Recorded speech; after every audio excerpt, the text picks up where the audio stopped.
अस्सलाम वालेकुम रहमतुल्लाहि व बरकातुहू।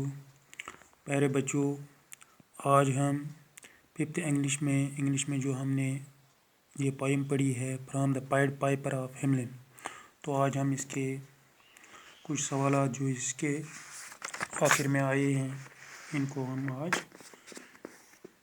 लिखेंगे, पढ़ेंगे भी और समझेंगे भी, तो आप भी ख्याल रखें। तो पहला सवाल है,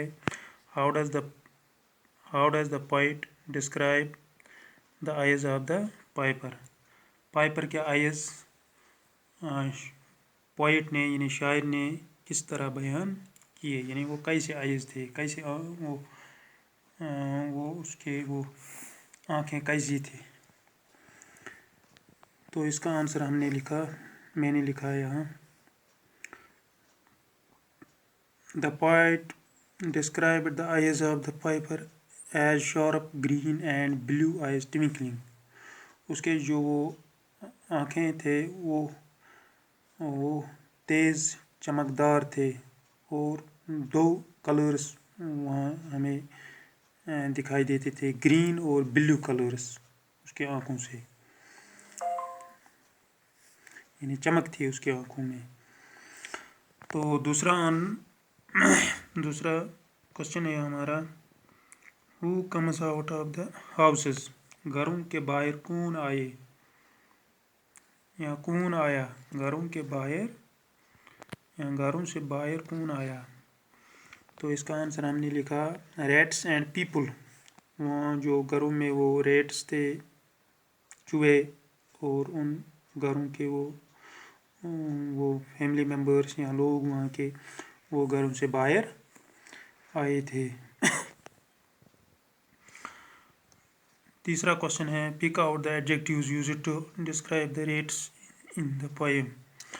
तो पोएम में जो हमें रेट्स के साथ एडजेक्टिव्स दिए गए हैं, यानी छोटा बड़ा उनके कलर्स वो एडजेक्टिव्स होते हैं तो हमें दिए गए हैं। तो वहाँ हमें जो वो एडजेक्टिव्स दिए गए हैं वो हमने यहाँ पर लिखे हैं आंसर में, जैसे great, small, lean, brownie, brown, black, grey and tawny were the adjectives used to describe the rates in the poem। ये जो एडजेक्टिव्स थे ये पोएम में इस्तेमाल किए गए हैं रेट्स के साथ, चूहों के साथ।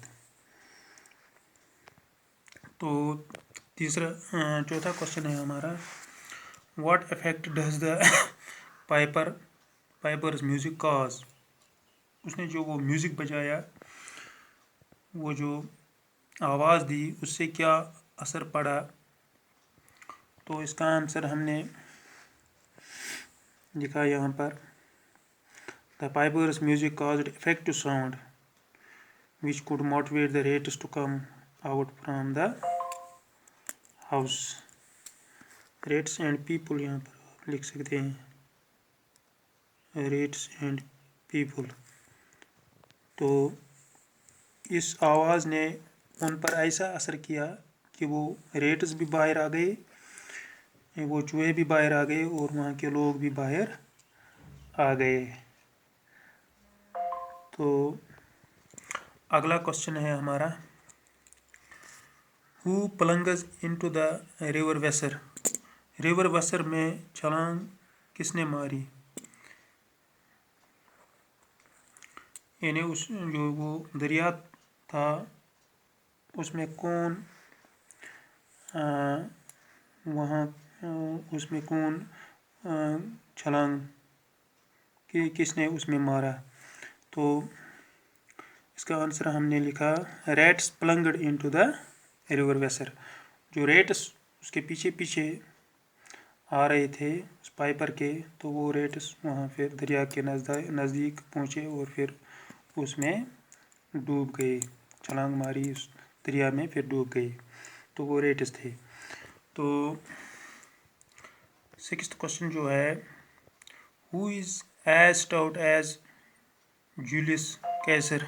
जूलियस कैसर जैसा, यानी किंग, एक बहादुर रोमन किंग था, बड़ा बादशाह था, उस जैसा कौन निकला। स्टाउट कौन था वो, यानी बहादुर। तो वो एक रेट था जो वहाँ बच निकला, اسی کو یہ بہادری کے نام سے پکارا گیا. A rat was as stout as Julius Caesar. وہ ایک ریٹ تھا یعنی چوہا تھا جو ایک بہادر ایسا تھا جیسے جولیس کیسر تھا. تو 7واں کوشچن جو ہے ہمارا Who narrates the commentary in the rat lane home. تو پھر وہ ریٹ لین کون جاتا ہے وہاں پر وہ پھر یہ سب کچھ بتاتا ہے. تو وہاں یہی اسٹاؤٹ ریٹ جو تھا یہی گیا پھر بچ کر جو دریا سے بچا تیرتے ہوئے اس نے دریا کراس کیا پھر بچ نکلا پھر وہ اپنے اس علاقے میں پہنچا پھر وہاں یہ کہانی بتائی سب کچھ. The stout rat narrated commentary in the rat lane home. یہ تھا یہی اسٹاؤٹ ریٹ یعنی بہادر چوہا. تو یہ تھے اس کے کچھ کوشچنز. مجھے امید ہے کہ آپ کو یہ سمجھ آئے ہوں گے. شکریہ.